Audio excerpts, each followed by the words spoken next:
नमस्कार, मैं रामनाथ प्रसाद, दर्शन शास्त्र विभाग, डीएवी स्नातकोत्तर महाविद्यालय सिवान से आज ऑनलाइन कक्षा के अंतर्गत अनुपलब्धि प्रमाण के संदर्भ में न्याय के अभाव ज्ञान के स्वरूप पर विचार करने के लिए प्रस्तुत हुआ।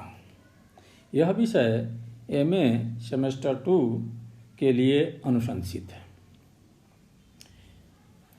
पिछले वर्ग में हम लोगों ने देखा कि न्याय दर्शन में अभाव को एक पदार्थ स्वीकार करने के बाद यह समस्या उत्पन्न हुई कि अभाव को जाना कैसे जाता है।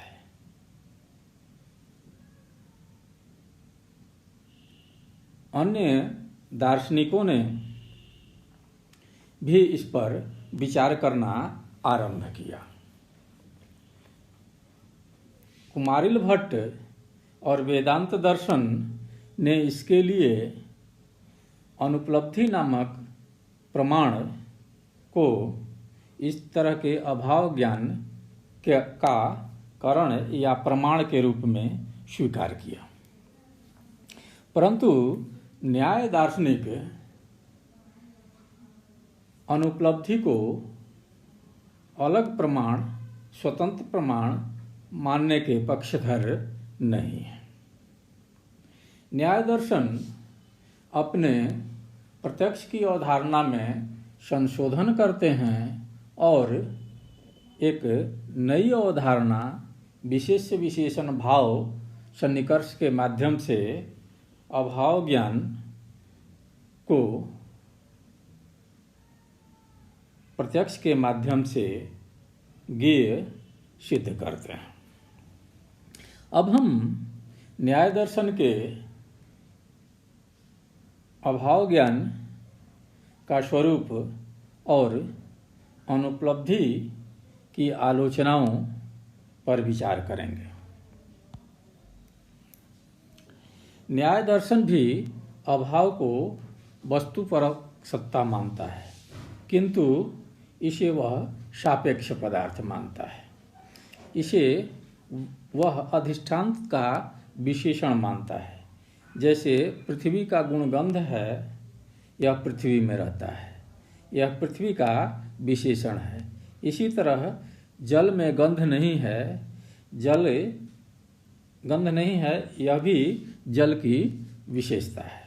यह कथन जल की विशेषता बताती है।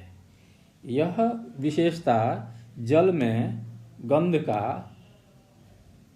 अभाव बताता है, अर्थात यह विशेषता है या बताता है कि जल में गंध का अभाव है, अर्थात अभाव भी विशेषता हो सकता है, परंतु सापेक्ष रूप से यह भावात्मक सत्ता नहीं है। यह भावात्मक सत्ता से अलग है। न्याय दर्शन अभाव के ज्ञान की चर्चा करते हैं। उनके अनुसार अभाव हमेशा अपने अधिष्ठान में ही पाया जाता है। न्याय दार्शनिकों का कहना है कि अभाव किसी व्यक्ति, किसी वस्तु, किसी स्थान में ही हो सकता है। जैसे किसी व्यक्ति को रोजगार का अभाव हो सकता है, किसी को ज्ञान का अभाव हो सकता है, किसी व्यक्ति को धन का अभाव हो सकता है, कि जंगल में पेड़ों का अभाव हो सकता है, शहरों में यातायात का अभाव हो सकता है, मनुष्य में स्वतंत्रता का अभाव हो सकता है। तो यहाँ अभाव जब भी रहेगा तो किसी न किसी वस्तु, व्यक्ति या स्थान में रहेगा, या व्यक्ति, वस्तु या स्थान के संदर्भ में ही इसे परिभाषित किया जाएगा। जिस वस्तु, व्यक्ति या स्थान में यह रहता है उसे न्याय दार्शनिक अधिष्ठान कहते हैं, और यह उस अधिष्ठान में एक विशेषण के रूप में वर्तमान रहता है। किसी वस्तु में पाए जाने वाली विशेषता के विपरीत उस विशेषता का अभाव है, तब उस वस्तु जिसमें विशेषण का अभाव हो जाता है उस अधिष्ठान कहा जाता है। न्याय के अनुसार अभाव के अधिष्ठान के प्रत्यक्ष के साथ ही अभाव का भी प्रत्यक्ष हो जाता है। न्याय दार्शनिक मानते हैं कि जिस वस्तु में हम अभाव की कल्पना करते हैं, जिस व्यक्ति में हम अभाव की कल्पना करते हैं, जिस स्थान में हम अभाव की कल्पना करते हैं, अर्थात जिस अधिष्ठान में हम अभाव की कल्पना करते हैं, जब हम उस अधिष्ठान को देखते हैं, उसका अनुमान करते हैं, उनके बारे में शब्द पढ़कर जानते हैं या शब्द के माध्यम से जानते हैं, तो उसके साथ ही अगर अभाव वहाँ है तो अभाव के बारे में ज्ञान हो जाता है। यह इंद्रियार्थ सन्निकर्ष के रूप में ही होता है। अभाव के साथ यह सन्निकर्ष एक विशेष प्रकार का होता है, जिसे विशेष्य विशेषण भाव सन्निकर्ष कहा जाता है। यह न्याय दार्शनिकों के प्रत्यक्ष की एक अलग व्याख्या है। उनके अनुसार अभाव अपने अधिष्ठान में विशेषण के रूप में रहता है और अधिष्ठान उसका विशेष्य हो जाता है। विशेष्य उसे कहा जाता है जिसमें कोई विशेषता रहती है, और जब हम उस अधिष्ठान को देखते हैं तो विशेष्य विशेषण भाव, अर्थात विशेष्य में यह विशेषण है के माध्यम से यह इंद्रिय के साथ सन्निकर्ष में आ जाता है, संपर्क में आ जाता है, जुड़ जाता है। अर्थात जब हम द्रव्य को देखते हैं तो उसका गुण जैसे हमें दिखाई दे जाता है, उसी तरह जब हम अधिष्ठान को देखते हैं तो उसके विशेषण के रूप में अभाव भी हमें स्पष्ट रूप से दिख जाता है। इसमें विशेष्य के साथ इंद्रिय के संबंधित होने पर उसके गुण के साथ इंद्रिय का विशेष प्रकार का संपर्क हो जाता है। इस तरह अधिष्ठान के प्रत्यक्ष से ही अभाव का भी प्रत्यक्ष हो जाता है। अर्थात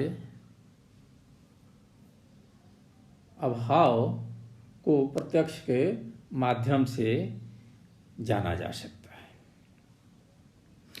वैसे तो न्यायिक अभाव ज्ञान को प्रत्यक्ष मानते हैं, परंतु उसे अभावात्मक बोध ही मानते हैं, भावात्मक बोध नहीं। यह जो विशेष विशेषण भाव के माध्यम से ज्ञान होता है वह ज्ञान निषेधात्मक ही होता है, भावात्मक नहीं होता है। भावात्मक ज्ञान स्वीकृति मूलक होता है, जबकि अभावात्मक ज्ञान अस्वीकृति मूलक होता है। उद्यतकर ने अपने न्याय वार्तिक में इसे परिभाषित करते हुए कहा है, असतु परतंत्र प्रतिषेध मुखेन प्रतिपद्यते प्रदीपवत्। अर्थात अभाव परतंत्र होता है, किसी दूसरे अधिष्ठान पर निर्भर करता है, और निषेध, प्रतिषेध मतलब निषेध या जिसको इनकार किया जा सकता है, प्रतिषेध मुख के रूप में प्रतिपादित होता है, प्रकाशित होता है। उद्यतकर के अनुसार भावात्मक ज्ञान को अभावात्मक ज्ञान की अपेक्षा नहीं होती है, बल्कि अभावात्मक ज्ञान को भावात्मक ज्ञान की आवश्यकता होती है। इस तरह अभाव बोध निरपेक्ष ज्ञान नहीं है, बल्कि यह एक सापेक्ष ज्ञान है। हमेशा जब हम किसी वस्तु का प्रत्यक्ष नहीं कर पाएंगे, तभी हम उस वस्तु के अभाव की कल्पना करेंगे। इसी तरह असाधारण सन्निकर्ष के रूप में अभाव ज्ञान होता है। अनुपलब्धि को स्वतंत्र प्रमाण मानने की आवश्यकता नहीं है। अर्थात न्याय दार्शनिक सन्निकर्ष की व्याख्या करके और प्रत्यक्ष की परिभाषा को विस्तारित करके उसमें नई अवधारणा जोड़कर अनुपलब्धि प्रमाण को अस्वीकार करते हैं। परंतु कुमारिल भट्ट और उनके अनुयायी इसकी आलोचना करते हैं। कुमारिल भट्ट न्याय के इस मत को अस्वीकार करते हैं कि अभाव का प्रत्यक्ष होता है। उनके अनुसार अभावात्मक पदार्थ का प्रत्यक्ष असंभव है। प्रत्यक्ष उन्हीं भावात्मक पदार्थों का संभव है जिनमें भौतिक गुण होते हैं, जैसे रंग, गंध, स्वाद इत्यादि। इसलिए इनका न तो इंद्रिय प्रत्यक्ष हो सकता है, न ही प्रत्यक्ष ही संभव है। कुमारिल के अनुसार जो भावात्मक गुण हैं उन्हीं का इंद्रियों के साथ संपर्क हो सकता है और उन्हीं का प्रत्यक्ष हो सकता है। यह एक अलग प्रकार का अनुभव है।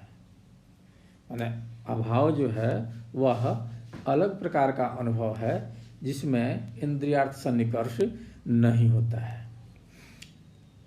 इसे न्यायिक नहीं समझते हैं और प्रत्यक्ष की संज्ञा देते हैं। भाट मीमांसक कहते हैं कि अभाव का अधिष्ठान के साथ विशेष विशेषण का संबंध रहता है। न्याय दार्शनिक मानते हैं कि जिस वस्तु में अभाव की कल्पना की जाती है, जैसे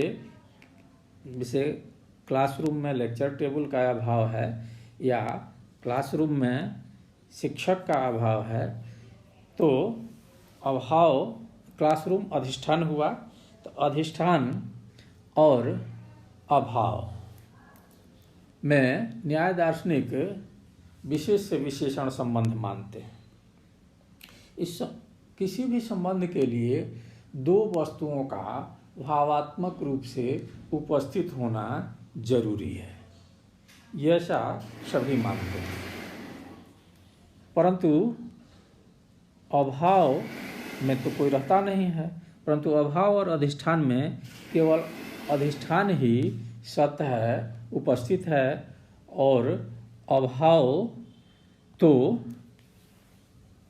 असत है, वह होता ही नहीं है, उसकी भावात्मक सत्ता नहीं होती है। अतः यह संबंध एक कल्पना है। अभावात्मक पदार्थ और भावात्मक पदार्थ में संबंध नहीं हो सकता है।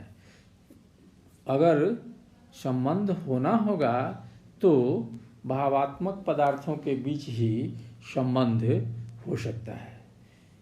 कुमारिल के अनुसार ऐसा संबंध संभव नहीं है। असत और सत का संबंध नहीं हो सकता है। ऐसी स्थिति में विशेष विशेषण भाव सन्निकर्ष जैसा कोई सन्निकर्ष भी संभव नहीं हो सकता है, और अभाव ज्ञान को हठात प्रत्यक्ष सिद्ध नहीं किया जा सकता है। यह अभाव ज्ञान अब अनुपलब्धि प्रमाण के कारण संभव है, अर्थात अनुपलब्धि एक स्वतंत्र प्रमाण है। इस प्रकार हम देखते हैं कि मीमांसा दार्शनिक न्याय की आलोचना करते हैं और अनुपलब्धि को स्वतंत्र प्रमाण सिद्ध करने का प्रयास करते हैं, जबकि न्याय दार्शनिक अपने प्रत्यक्ष की अवधारणा में नया आयाम जोड़कर उसे प्रत्यक्ष के द्वारा ही ज्ञेय सिद्ध करने का प्रयास करते हैं। आगे हम लोग वैशेषिक दर्शन के अभाव ज्ञान के साधन के रूप में अनुमान की चर्चा और उसकी सीमाओं पर विचार करेंगे। धन्यवाद।